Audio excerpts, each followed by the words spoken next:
credo che non ci siano molte parole, quello di essere vicino a loro, condividendo la loro angoscia, un'angoscia che purtroppo si perpetuerà.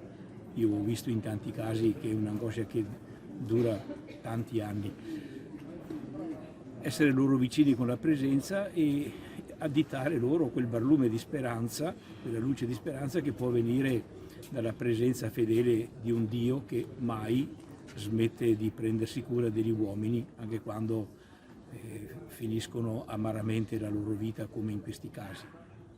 Troppi ragazzi morti, anche questa notte un altro ragazzo di 22 anni ha perso la vita. È vero, purtroppo, non si hanno parole per commentare questi fatti.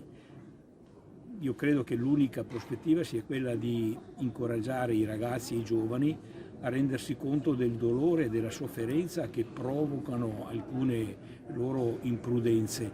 Probabilmente questo potrebbe aiutarli a essere più attenti e più capaci di custodire la loro vita.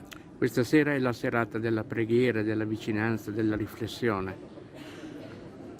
Sì, credo che sia anche importante che ci sia questo momento, al di là del momento celebrativo delle esequie, quello di un'ulteriore riflessione che possa davvero aiutare ad elaborare queste tragedie per le quali, come accennavo poco fa, non ci sono facili parole.